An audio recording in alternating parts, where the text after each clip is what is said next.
Greetings, Salbonan Kwazwai. Welcome to Talking Soccer, Talking Football. It is a Tuesday, as usual, ladies and gentlemen, where we discuss football. We speak it straight and make it plain here.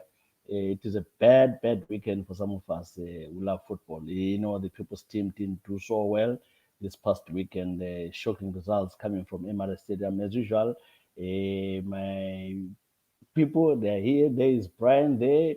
Welcome, Brian. I can see Umtai as well. Ita. Camera comes came in. Get what's happening with your camera. Came in. Fix your camera. All right. Fix your camera. Hey, guys. Hey, we don't say that too.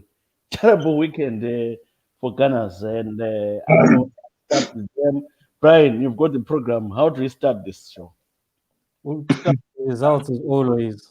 Yeah, please. Before we move on and talk about.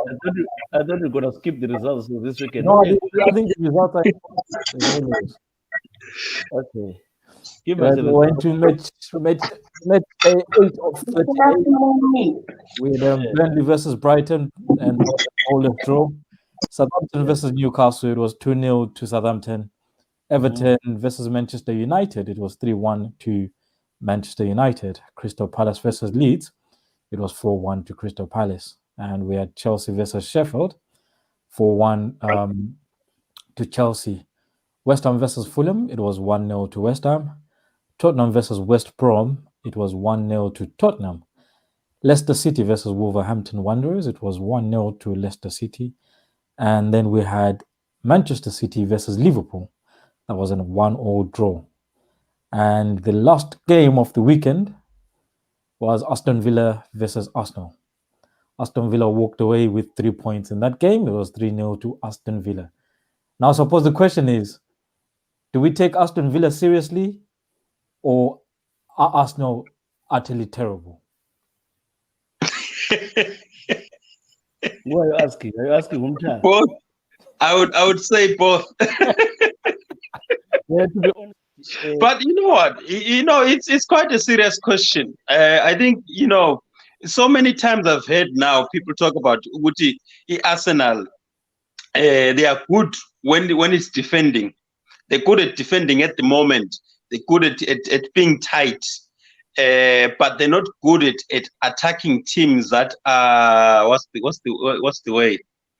They're not good at attacking teams that attack them. Which you are closing them down. No, I think basically what you're trying to say is that this coach or this manager of Aston Villa got his tactics correct. He knew that for them to counter Arsenal, you have to just close them down from their own half. Don't allow them to play. So I think Arteta, he was beating us down with tactics. This guy, as you saw at Liverpool, I think he is a very good tactician. This is the manager of Aston Villa. He studies teams, how to play these teams. At Liverpool, he knew that Liverpool, he high lows and high defending. So they knew that they would use long balls. At Arsenal, they were not using long balls. What they did, they were going straight to them on their faces from their own half in their 18 area. So couldn't allow them to play with the game from the back. So that's what and Arteta had no solution for that. And you can't even use the excuse that you played Europa, because out of that Arsenal squad, you only had 2 players that had played full 90 minutes in that game against Molde. You had the keeper who had played, and then I think the other one, I think was Lacazette, was it? Yeah, it doesn't matter because these are professionals, guys. These guys, they train every day, and there are many of them. So surely to give excuses. There was a time, I'm sure you remember, when a match will be played on Monday, they play Europa on a Thursday, they play League again on a Sunday. 3 games within 8 days. But a good team will always win. If that's the case, why are all these managers all talking about the fitness levels of the players and also the fixtures? Fixtures, the games are coming too quick. It's not giving the players enough time to recover. As it is, Man United, I think they've Luke Shaw is out with a hamstring injury for, is it 4 weeks? I just saw the headline earlier. The one I think it's the same when we're playing Sunday League. In Sunday League, we can play on a Sunday. and sometimes even go on Monday we're training again, and maybe sometimes even have a midweek fixture on a Thursday, and the Sunday we play again because we can do it Sunday league. And some of those guys will be drunk 90% of the time anyway. But I think in your corner is this because these guys, well, let's not forget their assets. These are guys that getting paid $1 million a year. These guys are big assets. That's where the thing is nowadays. Back in the day, the assets they were assets, yes, but they were not $1 million assets. Very few were earning the amount of money that people are earning now. And again, it's all down to that. These guys are commodities, and Yes. you don't want your commodity out of the game. And again, Brian, if you look at the players of yesteryear, they were employed, working 9 to 5 or in the industry, factory, and then going to play a game. Why are these boys now doing nothing, training from, for instance, Arsenal, they train from 8:30 to 10:30 a.m. Most teams train in the morning. Yeah. And that's it until tomorrow. And then Well, afternoon session. I thought it was kind of like a. No. It's only when they are going for a meeting or when they are going for tactics to start another team. They train. I attend a lot of training. Those guys, they are not killed unless it's off season, where they go for physical training, football in the morning and all that. But when the season starts, it's only about 8:30 to 10:30. It's done until tomorrow. So I was at Craven Cottage 2 years ago. Yeah. And even Pe Metasaka was there. And literally what they do, you'll find that in the morning, it's training from about 8 till about 10. Yeah. Then they'll have some food around 11ish. Yes. Maybe have a class session, 1 or 2 things in the classroom for an hour. Mm. They go home for lunch. Some of them go home for lunch. They come back around 2. And around 2, honestly, most of the time, some of them is just fun and games more than anything else. Maybe a bit of light training in the gym with the physio, those kind of things. But during the season now, most teams don't train as hard as they used to. It's the same parallel living in American football now, where during the season, most teams don't wear the pads and hit each other, whereas they used to. And it's all down to that these people are commodities. And when you have a commodity, the last thing you want is not to be about it. And we should never forget that at the end of the day, these guys want to win games. And the only way to win games is with your best players. And they want their best players. That's all it is. Yeah. Before they could be away. That's why I gave even the example of Sunday league. That we can play on a Sunday, train on Monday, Thursday we've got a game, Sunday we've got a game. We don't care. But it's the quality of it. I think with the argument that Klopp was making was, if you want quality football, then you need to give the players time to recover. And obviously, as you're saying, that you need your best players. So if you have your best players all the time, the quality will be compromised. You want good product, good players, we need our commodities. That's what it is. Right.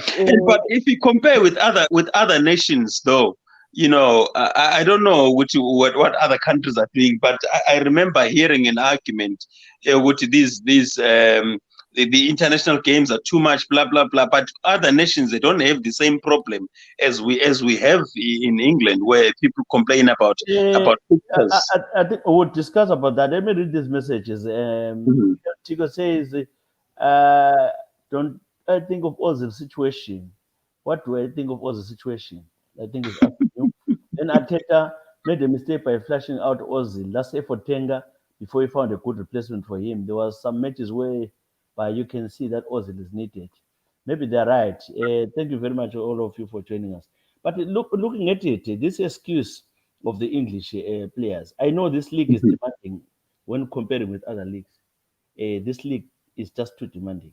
It's fast-paced and they work so hard. Okay. So in other words, they're saying they do have a good argument for the fixtures. But it's too early now. It's only 8 games played. I think maybe if you're talking of next year or so. The other thing that we shouldn't forget when it comes to these other leagues is they're very accommodating.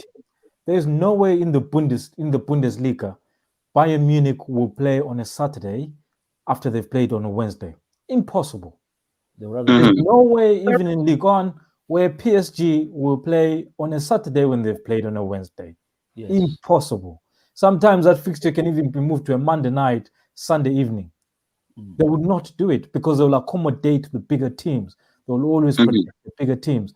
It just doesn't make sense that Manchester United plays on a Wednesday evening and then they have to play Saturday early morning. Saturday. Yeah. There's no logic in that. That's why Is it not because I think it was because of the who is funding these it's to do with the TVs, isn't it? Yes. I mean, it's to do with TV fixtures, but then it's the same thing in every other league. Let's not forget that even in Germany, they've got early games that are beamed to China, they're beamed to America. It's the same concept even in the La Liga. They've got games that are beamed to China, to America. Some games have been even at ridiculous times, such as 8:30, 9 p.m. But the point is, they accommodate those teams that have went on off to play. In the Premier League, teams are not overly accommodated. That's just the problem that we have here. Okay. Apparently, there's somebody, I can't remember who it was, who was talking at the weekend, saying that some of these teams, when they used to have that time where the fixtures are spread out, they used to go for these friendlies, out of the country, which are money spinners. Yeah. Okay. That's not a problem. Again, All right. down to commodity. Does the Okay. Premier League, does the FA want any nonsense? Not really. Okay.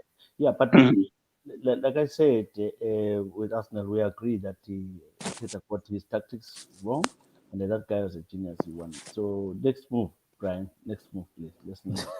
Why are you so keen to run away from Arsenal? At the end of the day, in terms of Arsenal, let's be honest, Lacazette, Willian, they were terrible. Shocking. I agree. Shocking. Why does he insist on playing Aubameyang out wide when Aubameyang needs to be in that middle of the field? Yeah, correct. And I think now this is the time where you're missing an Ozil behind Aubameyang. I think sometimes managers need to cut their losses and say, listen, Ozil, come back in the squad. Just sit in the middle of the park behind the striker. You don't have to do anything. I'll get two amazingly good defensive midfielders who will just do all the work for you. You just sit there behind Mighty, spray the ball wherever you want to spray it. Because at the moment, that's just what's lacking in Arsenal. You've got all the pace, you've got all the finishers, but you just don't have someone that is creative enough to move that football. Yeah. Okay, so Dabur, can we hear from Dubs? Dubs, greetings. What's your opinion about Arsenal camp and Villa? Hey, greetings, everybody. Hey, my take is, pardon me? We can hear you. Carry on. Hear me? Yes. Yeah, we're with you. Okay.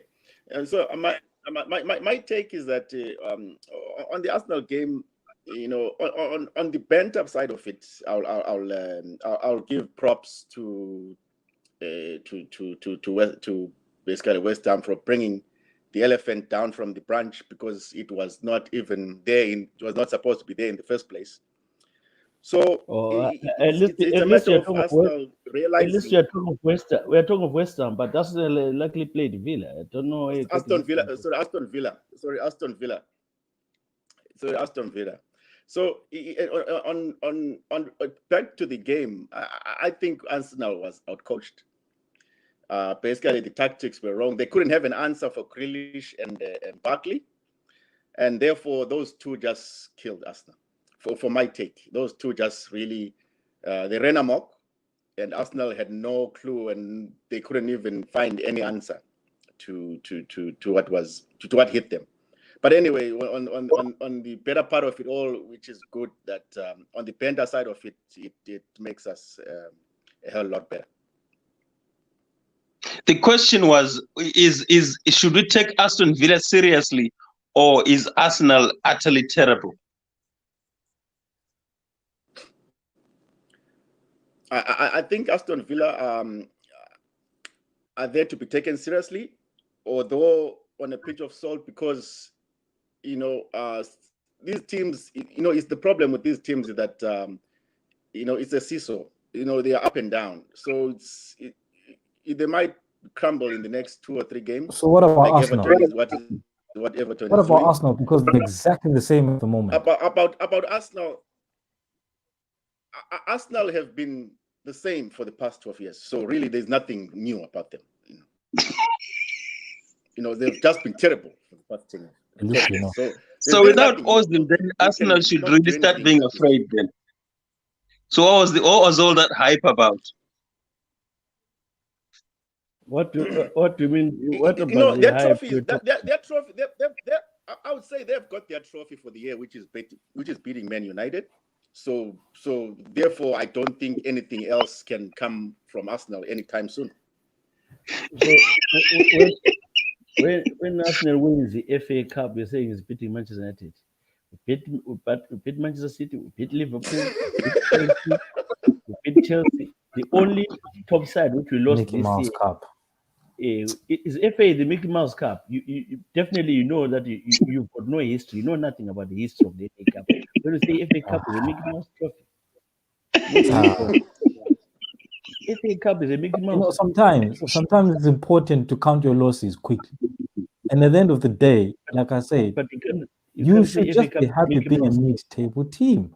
It suits you guys. You look good for one game. You look trash next game. It works for you. Accept where you are. And it will reduce their stress levels as well. They should lower their expectations. Guess who is speaking? Guess who is talking? If someone went 30 years without winning a title, 30 years. In that 30 years, you know what the funny thing is? In that 30 years, we were still one of the most successful clubs in the country. No. It was only 2005. After we were still, even then, we were still the second most successful team in this whole country. So no matter what you say, we still did what we had to do. It was only 2005, after almost 18 years of winning nothing. Then that's we when were still the second most successful club in the country. It gave me 30 years. 30 years and you still couldn't even match it. I've never seen somebody who celebrates being number two. You don't imagine 30 years. Can you imagine? That? Can you imagine celebrating being number two? I never celebrate being number 2 plus. But you guys have been comfortable with finishing in top Champions League spots all these years under Wenger. You were always happy about that. So now I'm surprised that you have a go at Brian for celebrating second. Even the FA nearly made a trophy just for Arsenal, saying number 4 finish. Yeah, here we go. Yeah, that was so close. because what you should know, Arsenal was selling players to build the stadium. They managed with no debts. They managed to build a stadium.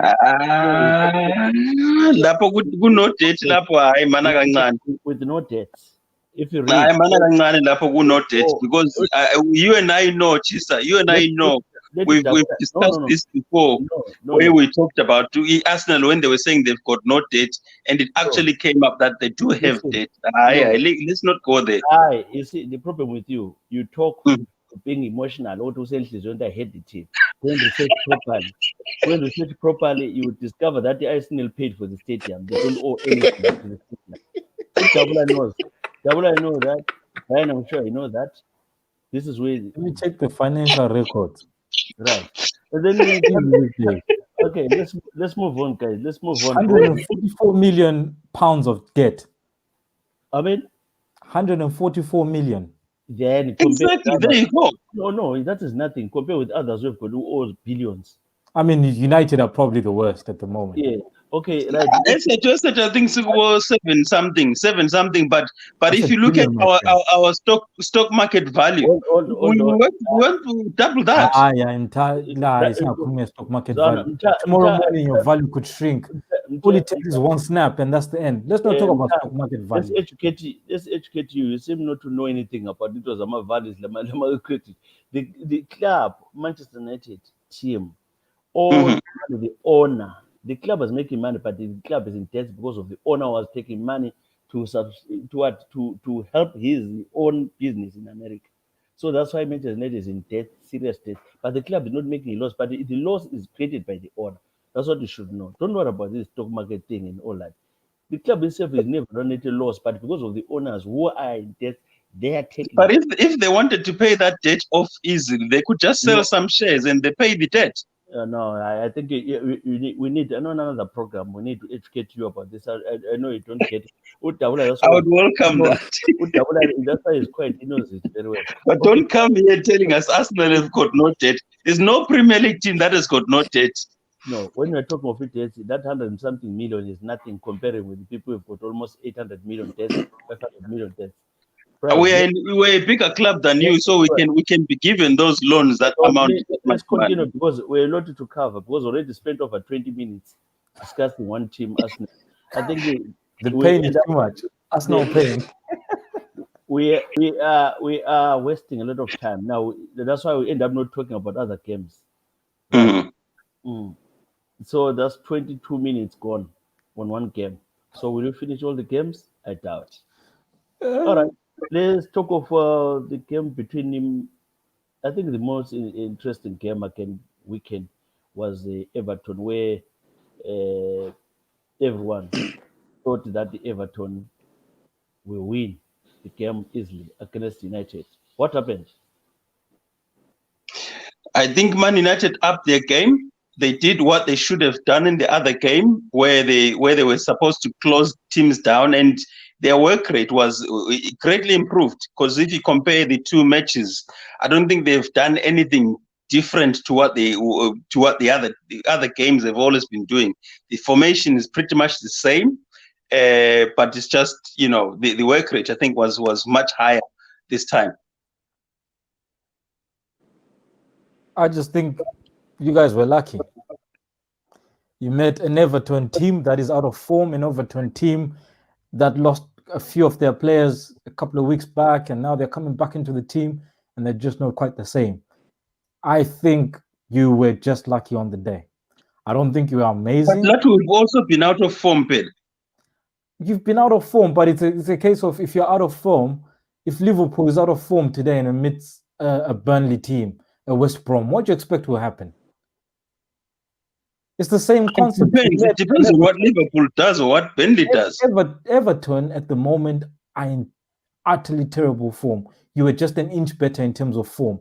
But if you're to meet a decent team on the top half of the table, I don't think you will be as good. I just think you were lucky on the day. And now it begs the question: what we took our chances. That's what wins games. That's what wins games. You have chances, you score the chances, and that's how you win games. Oh, come on, that's too and simplistic. our work rate was much higher than in previous games, the ones that we lost. Otherwise, in that case, then we wouldn't even analyze football. We wouldn't analyze football. You guys were lucky on the day, on the sense that you met a team that clearly is out of shape and out of form. Okay, double out. Let's see double out. It says double out, please. Be active. I personally will concur with the fact that with my fellow United fan, we upped our game, which is fine, which was very good. And as much as Maguire is coming as a villain on this one in most games, but he was quite good on that game. And on moving on to the fact that Everton were lucky because Everton was not in there in terms of form. It's really not it's none of Manchester United's problem. They have got ample time to prepare as much as us. So we were the better team on the day. So I would say basically Everton came out guns blazing. They scored first, but they couldn't contain us. Where is Richarlison, by the way? Because I think that is another missing link for Everton. Yeah, what I can say about that match, I still think that when Pogba starts for Manchester United, they get it wrong. I'm sure this is why Solskjaer decided to bench him, so he came in as a substitute. I think Fred has been doing so well for United in the midfield, defensive midfield. We're playing with, is it McTominay or something? I think they are doing well together in the midfield. I think when Pogba was there, Manchester United, I don't know, they seem to be lost somehow. Yeah, vele kumele kumuntu okudlala ngamanamba le ukuthi uthanda le jersey vele I'll just walk into the team. No, you don't just play because you're a World Cup winner, a World Cup that you won 2 years, 3 years ago. You know, But now this is where I it don't begs the question. understand how sometimes these guys select their teams. I know Phil Neville was making an argument saying it's disgraceful that Pogba starts on the bench. You know, we won the game. So what? But Okay, this is where it begs the question. You paid so much for Pogba. Where does Pogba fit into your team? Because we have seen Pogba play for Juventus. We've seen Pogba play for France. Even the French manager, French coach, Didier Deschamps said that clearly there's something that is the matter No, with Pogba at no. United. Brian, if I may tell you with Pogba doesn't want to be a defensive midfielder. That's why he caused the penalty the other day against Arsenal. Pogba plays behind the strikers. He doesn't want to be defending. Remember when Fred was removed against Arsenal, immediately Pogba had to pull back to help the defenders, and he caused the penalty. If you want to see Pogba shining, let Pogba go on and attacking, helping the strikers, chasing there just behind. Then you see Pogba. But if you say become like a defensive ligament, at Juventus, he was like helping with the strikers, just behind the strikers. That's when. Yeah, the likes played there but too deep behind, were sweeping everything for him. So yeah, it makes sense. Yeah. I mean, I don't like his work rate. You know, I don't know whether maybe it's just his body build, just too lanky for me. When he's running back, it's like he's not running fast enough for me. When I'm watching him, it's just his work rate is just terrible for me. But honestly, this is the thing. This is the question.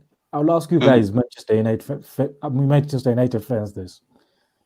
Pogba, we know the best position he played for United was as a number 10. And I think that year he was outstanding for United. Right? Why did you buy Bruno Fernandes? Thank you. Who plays number 10 as well? What were you expecting to do? Is that a problem with the manager, the player, or the whole club? I think one thing that we have to remember, Pogba is not Solskjaer's player anyway. And Pogba was brought in by Mourinho. And I think at this moment in time, getting rid of him would probably be an issue. All right, let's try to move fast, guys. I think the way we're too late back, and the people end up losing people. Israeli people said you can't play Pogba and Fernandes in the same team. Fred is doing a good job these days. Brian, answer you on Fernandes. I think because there were rumors or the expectation that Pogba was gonna leave United for Real Madrid. That's why I'm sure they bought him. But now you're stuck with two players that play exactly the same position that should both start. But he was getting poor as well. You know, his form was getting poorer and poorer. Yes, Double. Yes, Double. I think that's good for competition in a team. We are not like Liverpool who actually play the same team, to 10 players for 3 seasons, and right now they're dropping like flies because of fatigue. So, but we have to have the systematic way. Basically, we rotate these players. So I think it's good. How far is it, by the way, of rotating players and managers? Okay. All right. Yeah, actually, depth is quite good. You know, having depth in a team is quite good, especially if you play in Europe matches as well. So I'm sure teams like Arsenal are going to feel it. Wolves are already feeling it now with being in playing in Europa League. And I think Leicester as well are feeling it. One of the strongest squads in the Premier League in terms of fitness. Yes. Wolves. Yes. Let's try to talk about Chelsea. So many signings for Lampard. It has brought on many players. Chelsea is inconsistent, but of late has been winning games. What do you think of them? Are they really serious title challengers, or it's just the same old Chelsea? I think Chelsea. I think Chelsea will be a big problem. I think we've got to give them time. Chelsea, we've got to give them time to really show us that they are really worth talking about. So now they're not worth talking about. They will need time to gel. You know, at the moment, they're not worth talking about. They are worth talking about. But my worry for them is Abraham. I don't rate Abraham. I think he's a championship striker.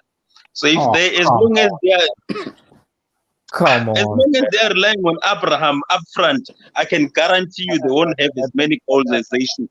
I don't agree with that because there's a new player who is scoring, banging goals. I've forgotten, I can't pronounce his name. Habits. Something. No, not habits. No, Zuka something, Zukepo, whatever we call them, these names. Yeah, those guys Thing is, are sharp. ZH. you know what's going to be a problem with Chelsea that people are going to underestimate a lot? One, Mhm. spoke about this, can't remember what it was last week or the week before, is that Chelsea now know who their centre backs are. The back four is solid. Kurt Zuma, Thiago Silva.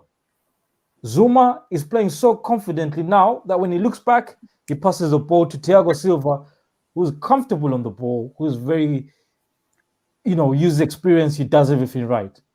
That is a massive, massive point that people are underestimating. The second thing that people are underestimating with Chelsea is the fact that finally, N'Golo Kante is now playing as a defensive midfielder again. And my God, is he sweeping things and bossing things. That's his position. Yeah, that's his position. Yeah. And because of that, look at Ziaki. Yes, it was really Pepe. You're right. Say Lambert stop changing first 11 week in, week out. Chelsea will be good. Yeah, again, that's a mistake Lambert does. He changes his team every other weekend. Yeah, but yes, he's changing forwards, which is understandable. Like, you can change your forwards, but that core of that little triangle of two centre backs, defensive mid, sorted. Thiago Silva, Kurt Zuma, and N'Golo Kante. That's sorted. That's all you need, especially if you want to try and play from the back. Those three know each other. It works. You got two white guys who are very quick. Pass it. It's done. All right. We come to the Scousers who seem to be struggling to win games, unlike the past 2 seasons. They seem to struggling. They actually struggling for points. What is wrong? What is going wrong? Dubs just said the fatigue. Do you think this is the same? It's going to be the same for Liverpool this season, or Liverpool are going down? They won't run away with it like last season. That's one thing for sure. And the Van Dijk issue of not having Van Dijk as well, I think it's going to bring a loophole at the back there for them. So it's going to give them headaches. Yeah, no, I'm not talking about the running out. Do you think that Liverpool will be the same? Because they've already lost. Last time they said they haven't lost the game. What I'm saying this time, do you think these guys will definitely do it this year, or Liverpool start falling? We can see Trevor. This is a Liverpool man. Walk away with it. Is a longer, just like you, Brian. There are two longers. There's no hear from him. What do you think of your Liverpool, Trevor? There's only we've had the same players for the past 3 seasons, and so a lot of them are starting to suffer a lot of injuries. Was that the statement I had? Yep. Yeah. Pretty much. Yeah, I mean, if you look at Ferguson's team back in the day, there was a lot of consistency, and it's very true. All remained the same, right? So, which is similar. The only thing that's hurt us is because of COVID and all the number of games people are being forced to play. As far as our form is concerned, I think defensively, obviously, we're uncertain. Yeah. Now that took Pumu Van Dijk, and we're just filling people in and out. Matip, you can't have matches in a row. I'll give our critics that, right? And then we just have to figure out. Yeah. Playing one team, I don't understand. If you look at the Arsenal Invisibles, everyone knew the first 11. Week in, week out, first 11, the consistency of that team, which went on 49, 50 games before they were robbed at Manchester United. So that team, everyone knew the first 11. That's what Liverpool are doing now. So we're talking of Liverpool now. What I'm saying is they seem to be struggling to collect the points. It's not Liverpool. Again, before you continue with the question, that's my terms. Definition, you should know them. What is the definition of struggling? Of what? Struggling. Yeah, because Liverpool these days is the smash and grab most of the games. Come on, losing one game is not the definition of struggling. Liverpool will just collect points easily. But losing one game is not a definition of struggling. No. Look at all the games you play. The way you lost as well. The way you lost, Brian, 7-1. That was an anomaly. You know, No, because on that game you actually like it could have been 15. The Villa were missing. It doesn't matter. At the end of the day, where are we in the table? How many games have we lost? If you really consider everything to be said and done, we are actually doing very well. I would agree. Everybody tends to now. Okay, how many at this time last season, how many points were you ahead? Aye, That this just- season and last season are two different things. Yeah. That's Two why. That's why. different things. Look at the fixture. defending. Cut for going into internationals. Back again. Come on. Okay. Let's. That's where the comparison came from. Where you guys seem to be struggling because last season you were doing better at this time. We are This not time you're doing struggling. That's the badly. thing. No, Don't get me wrong. We are not struggling. If let me tell you one thing against City, you were lucky because De Bruyne missed the penalty. no. The way our opponents Come on, listen to this. Did you watch the game? Come Yes, I on. was watching. You were lucky because of De Bruyne. Everyone got the same blueprint. You sit in deep, don't even allow. I want to say, team Europe, if anybody came to play Liverpool with any integrity, I thought it was Chama team, but everybody is obviously playing to not be embarrassed. Liverpool. Every manager has got his own tactics to do. You know, you can do counter tactics just like we saw Aston Villa countered the tactics of Arsenal and they won the game. So you know, whatever team plays the other, they study their team, the opposition, and they counter the tactics. Simple. That's how football is played. That's why we're winning the way we are. It's no longer, you know. So we're just responding. I personally. Go on, Tabo. Go on, Tabo. I personally think Liverpool has been found. I personally think Liverpool has been found because their tactics in where everybody can figure out where they are going, where they are coming from.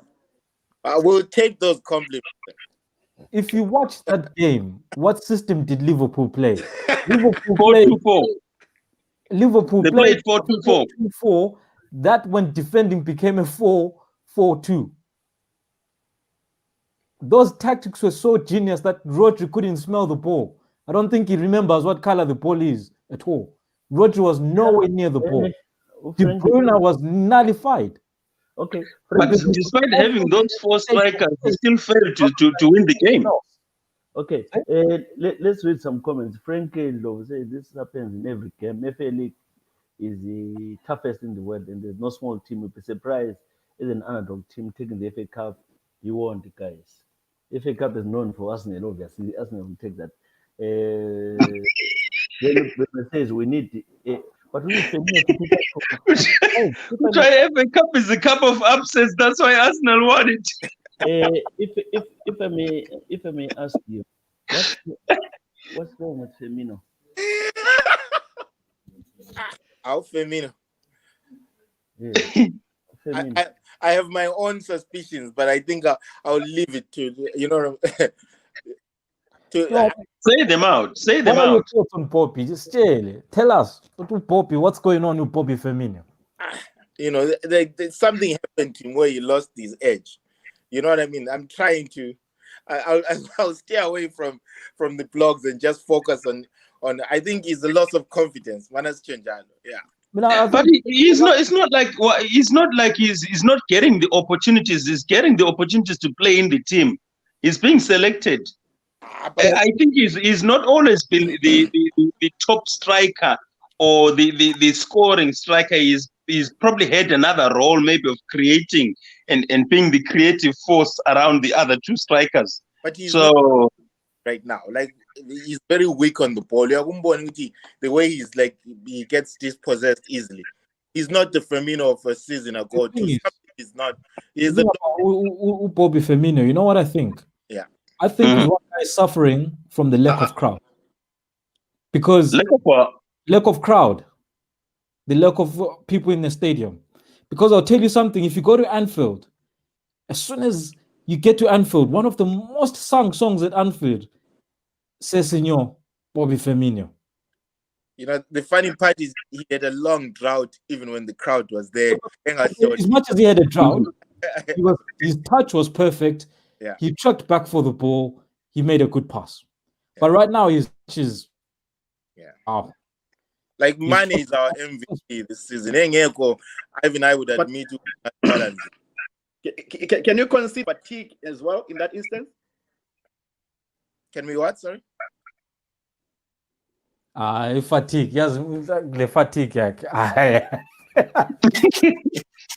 saying, can you consider fatigue as well in that instance? Allah fatigue. Because you cannot compare. The other thing, Brian. What I'm saying is that you cannot compare Firmino. It's a pasta. While it's Oman go for Ifufu. This is not as that does bomb. So you I don't want to Brazilian food in your life. It's showing now. But maybe another aspect. I don't know if you've noticed the Liverpool performances when they played these younger boys. Is it Curtis Jones? Yeah. When he's playing as well, you guys haven't performed really well. Yeah, I honestly think there's a chemistry issue still with the front three. I haven't noticed with the younger players, but I still think if Salah and Mane, I honestly don't think they get along. I think they've seen instances where Salah could pass and he hasn't passed, and that's really affected, even whether they care to admit or not, the chemistry between those three. I agree. The selfishness of Salah sometimes, I think, is a problem and an issue for everybody. That I fully agree with. Salah is very selfish. Yeah. And that's becoming, in some games, it's great. In some games, you can tell it's a serious issue. I think over the long term, it's untenable. One of them will have to go. If I had to pick out, I don't know who I would pick. I would pick more Salah than I would Mane. Honestly, I'm the same. I'll let Salah go any day. What? I'll you let Salah let Mane go? Yes. Salah can go. You can't No, replace I mean, Ulung is saying you would let Mane go. No. I would let Salah go. Okay. I would agree with you. He's getting old anyway. Yeah. Okay. That's fair enough. Come on. How old is he? The age is fatigue. Come on, guys. Come on. Yeah. It can't be down to age and fatigue only.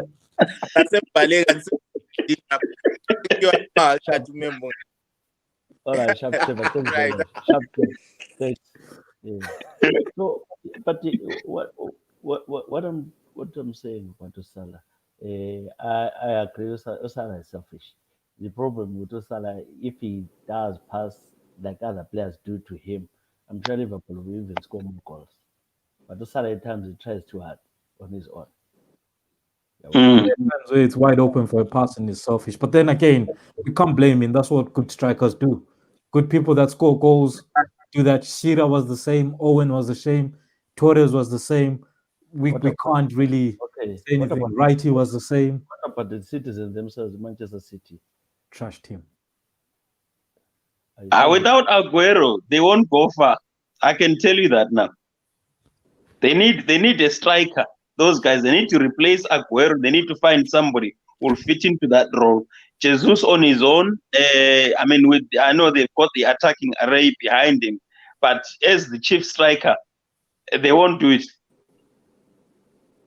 I still maintain what I've said about them constantly, that they're lacking leadership and chemistry. That's what they're lacking a lot. I don't think De Bruyne is a good leader. Fernandinho is... No, some of these games they don't even need leadership. Come on, right? Come on. That team actually, this is the thing that we think they're so great that they don't need it. And don't get me wrong, they're great players, but I think they need leadership more than anything else to be on the same wavelength. No. I don't agree with that. There are some games whereby, let's say, if it's a big game against Real Madrid or Barcelona or Liverpool, you say they don't need leadership. They're playing Wolves. They're playing all these other teams. You tell me that is struggling against West Ham and all that. They say they need leadership. Leadership for West Ham. Come on, these are professionals. Yeah. No. The same thing with Liverpool. When Jordan Henderson is not there, they're craving it. No. You need that person that will say, close him down. Run to the left, square it. You need that. Let me hear Dubs. Do you think Sharks or what against West Ham, you can blame it on leadership? Against West Ham. West Ham, yes, service these days, Maroda, to be honest. No, don't count the form. I'm just counting the status of the club. If you listen carefully, I'm talking about the status of the club. I would say a team needs proper leadership when you organize against, let's say, Real Madrid, Barcelona, Bayern Munich, and all that, to assure those players. You can't say Manchester he lost the points to West Ham because there's no leadership. No ways. No, they lost points there. So what is Ezra? What is the difference between when you're saying that you are coming back to the point that I made a couple of weeks ago when I say there are times when you need players to be motivated for certain games, and you said no, that's old-fashioned football, and it's that you argued and said that doesn't happen. It doesn't happen these days. Listening, all these players are motivated week in, week out. They work with specialists, they work with psychologists, they work with all these people. They are always motivated. I told you about Manchester City. They've got 25 boardroom staff. So they're motivated. They are actually beaten by teams. Not that it's lack of leadership. It's lack of the way Pep is playing, just like Arteta who copied from Pep. You see, when they removed Ronaldinho from his defensive midfield, and then the missing of Aguero in front, this is what is causing all these problems in City. Now they don't have anyone to protect their defense properly. Yeah? Right? I stick to my leadership aspect. I'll die on that hill. At the end of the day, this team is lacking a lot of influential people left.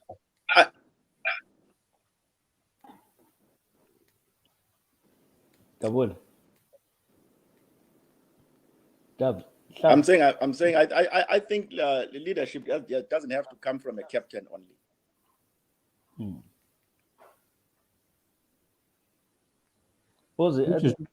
I think the effect is Sterling. If Sterling doesn't do anything, that team seems to be struggling. Unless Sterling does something. Because all the balls seem to come from Sterling. Yeah, that's how it is now. Rodri, De Bruyne, Sterling. Rodri, De Bruyne, Sterling. You cut that channel out, nothing happens. Okay. And then it begs the question now, what do you do with Phil Foden? Right. Is upcoming. I thought they thought they'd replaced David Silva with Phil Foden, but he doesn't seem. Well, he's done well in some games, but I think he needs more time to prove himself. I suppose. I think he's one of the brilliant players in this country. All right. I just think City at the moment are just not an environment for young players. Okay, let's look at Southampton. Should we take Southampton guys or Southampton with no players? I remember a player, Condoza, saying, you tell the Southampton players I can pay all of your salaries. That's why Arteta fired him. So this is a team with no stars. So what do you think of Southampton? I think it's the same thing again with the squad. Well, Southampton is. It's the same thing as what the squad that the Leicester squad that won the league. They didn't have stars, but it was that team cohesion and that chemistry, and it worked well for them. And they just pushed on and pushed on and pushed on and pushed on. And being an underdog all the time sometimes can help. It takes away that pressure, and you can just do as maybe what the manager says, and you can succeed. So are we saying Danny Ings is not a star? Are we saying just because he was bought by Liverpool doesn't make him a star? Are we saying Ryan Bertrand is useless? What are we saying here exactly? Because when I look at those players like Ryan Bertrand, James Ward-Prowse, for example, I see top. What Prowse? Yes, I would say is very good. And then Danny Ings. Danny Ings. there's a lot of strikers, that can do what he's doing. Wow. Nathan Redmond. Redmond, we have ups and downs. Too many of them. So he can be inconsistent. But I think on top of everything, one thing again we underestimate is their coach. We forget that guy took an RB Leipzig team and made them the team they are. The likes of Nabi Keita, all under tutorship, and a lot of the guys that play very good football around that league were under his tutorship at one point. I think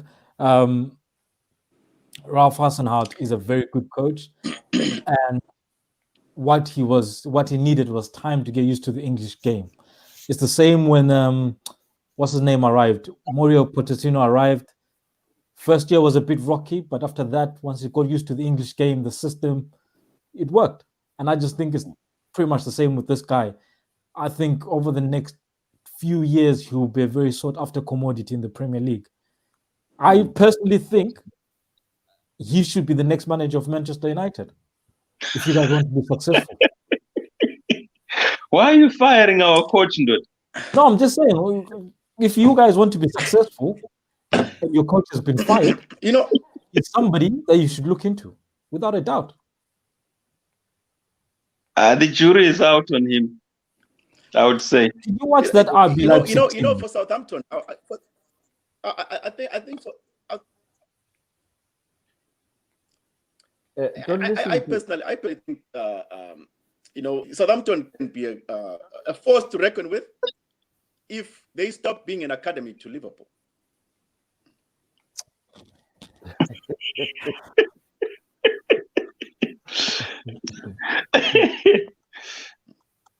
So, who are these? But just at the weekend as well, they were looking at how Walcott is playing. Although he's getting that first preference, it seems to be his runs are not as clever as he should. I think who was it that was doing it on Match of the Day? And they were saying his runs are not intelligent. Ruined by Everton, that one. No. The problem is you guys, you believe someone's opinion on PPC is a measure of intelligence about football. So but what he was saying was making sense, though. But Southampton is not losing. You're talking of a team which is winning. So what are you blaming? What I'm saying is he could have done more than what he was doing. Exactly, because if the coach then says, "I want you to run inside and then stop," so that it opens. No. Across, then what?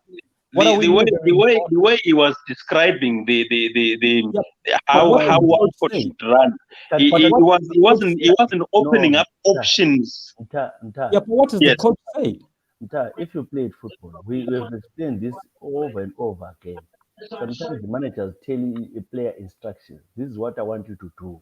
Run on them, then you leave the defense open, help other people to do the job.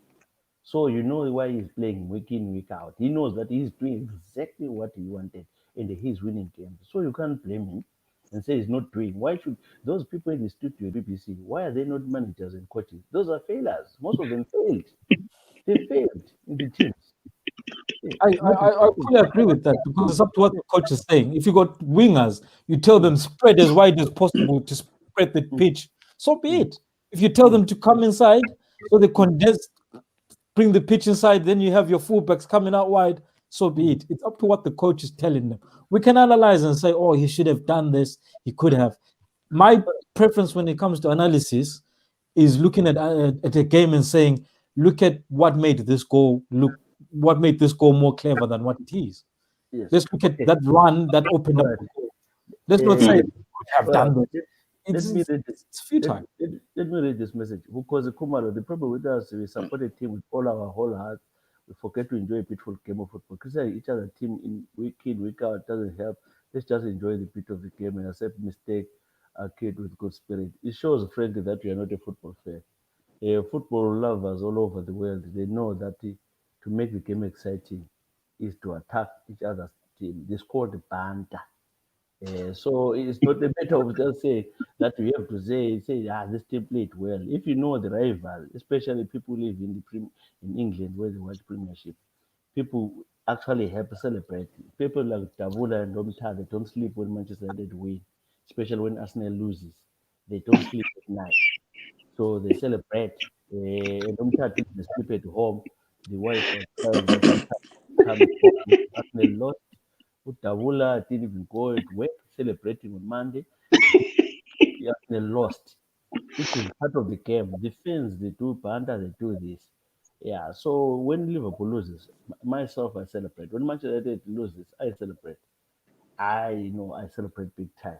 I get pleasure that Manchester lost and the Liverpool. I feel good the whole week. So because they make a lot of noise. That's what makes football. It's not to criticize each other's team. Because we are talking of millionaires. We're talking of millionaires. These guys, we don't care. They don't care about us. We were the fans. We have to celebrate and talk whatever I talk. Those guys are not worried. They earn their millions. So Arsenal players lost. Do you know how much Aubameyang got for losing 250,000? Is going to the bank account today. Every week he gets that. That's how it is. Yeah. But isn't They it? should pay them like the Zim Division 2, where On you the other have a hand, winning Tshisa, we have to bonus, celebrate a the loss of a draw moist team. bonus. Yeah, The loss. what I say, Dubs. There's got a bit of a delay. No, Network. you know what? No, I'm saying No, on the he's other listening hand, to us Tshisa, on the we have to celebrate when a moist team loses because Yeah, of it's come course. to fruition. Yeah. Yes. Right, guys, I think to quickly round up, Yeah. last minute, let's talk about very quickly first manager to be fired in the Premier League. It's definitely Scott Parker. No, they won't fire Scott Parker. They know that they don't have a team. I still believe that the manager who is going to be fired, it could be Lampard. If he loses 2 more games, I'm telling That's a you. bit of a reach. No, not Lampard. Abramovich, you know Abramovich, let him lose 2 more games. Because if he had lost that game, It's still too early in the season. Fortunes could change. But You know, just like have this second COVID, managers the early impact of COVID. No, not Lampard. No. okay. But you see, with what I'm saying about Fulham would want to turn their fortunes around. So if the longer they leave Scott Parker there, it might be detrimental to their future. He's one of their own. They're not leaving. They're not. Do you know when managers are fired? They are fired because the club will have spent a lot of money. The Fulham, they didn't spend any money. They came with the players from lower league, so they don't expect much. You see, they don't expect much because there's no way they will get new players until January. So let me tell you one thing: if Lampard had lost that game the other week, he was going. That's what it is. That's You're sticking with Parker. Yeah. Yes. Lampard. And then there's a bit of a delay. I will say the social. So, yeah. You know, It cannot be social. No ways. Who do you think it is then? Delay. Yeah, delay. Well, I might lean on the side of what Tshisa is saying, Lampard. Wow, that's a reach. I think Slaven Bilic at West Bromwich United is going. Yeah, I think but actually, he did well against Spurs. Yeah. I mean, for me, again, I always have to critique the goalkeepers. I think the keeper made an error there. He should have come out of that box and cleaned everything with the keeper and his defender. He would have saved that ball. The manager, you'll be fired. Thank you, Slaven Bilic, there's also got tension with the board.